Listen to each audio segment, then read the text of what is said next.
5 hostages have been released from Hamas captivity. We are still expecting one more at any moment. Of course, we'll keep you updated. Those releases happened in 2 different swaps. The first in southern Gaza with 2 hostages. A few hours later, a second release of 3 more hostages happened in central Gaza.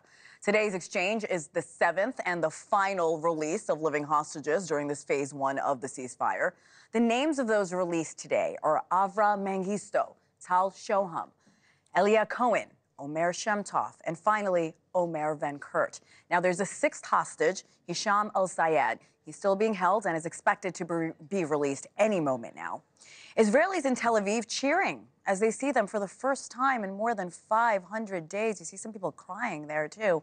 Hours earlier, another grim exchange, the return and confirmation of the remains of Shiri Bibas. She is the 32-year-old mother of 2 toddlers who also died in captivity. Confusion erupted earlier this week when Hamas said her remains had been returned, but then DNA evidence said it was not her. Here with us now is Jotam Confino, Middle East correspondent for the Telegraph. Always great to see you, Jotam. Good morning from New York. These hostages released in yet another dramatic fashion. What do we know about today's exchanges?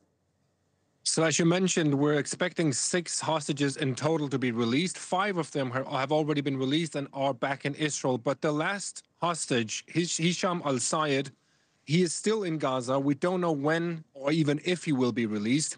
He and Avra Mengistu, who was released earlier, those 2 have actually been held in Gaza for more than 10 years. So they are by far the hostages who spend the most time in Gaza. And the 4 other hostages who were released, they were kidnapped on October the 7th, 3 of them from the Nova Music Festival, and the 4th from Kibbutz Be'eri.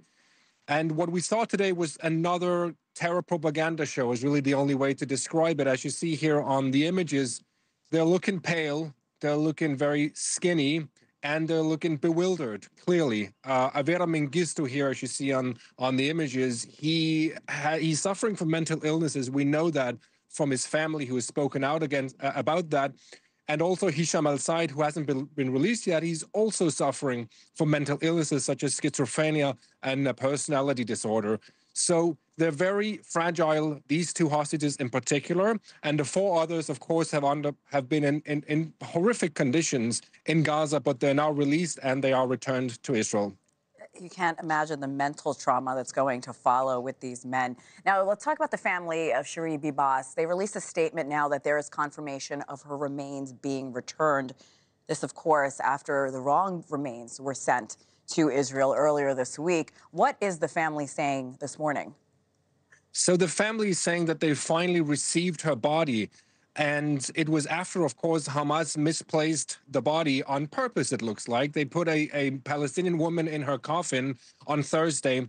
And then Israel, of course, realized that pretty soon after forensics exams were done. But yesterday, Hamas then released another body, which then turned out to be Shiri Bibas. And forensics have now confirmed that it is her and that she was indeed murdered back in November 2023, along with her 2 children.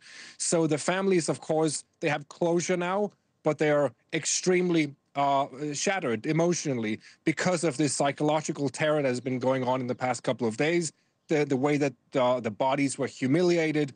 But they are asking Prime Minister Netanyahu to continue the ceasefire, to implement it, so that the remaining hostages in Gaza can come out as well. Yeah, every time I see the images of that poor family, it just breaks your heart.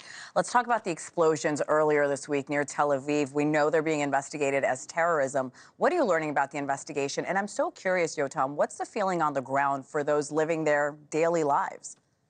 I think Israelis are expecting a war to break out any moment, really, because the situation is so incredibly insane, is really the only way to describe it. You have Gaza, where hostages are still held.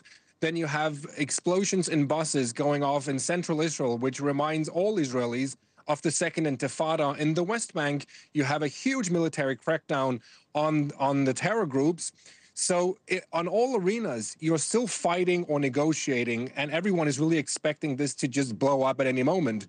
And as for the bus explosions, this was a coordinated attempt to explode 5 different bombs in 5 different buses at rush hour on Friday morning. But they went off prematurely, and we don't know yet why, but they went off on Thursday evening.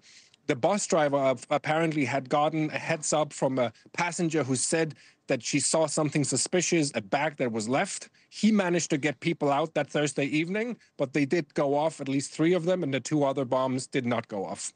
That bus driver is certainly a hero. Jotam Confino, stay safe. Thank you for this report live from Tel Aviv for us this morning. Thank you.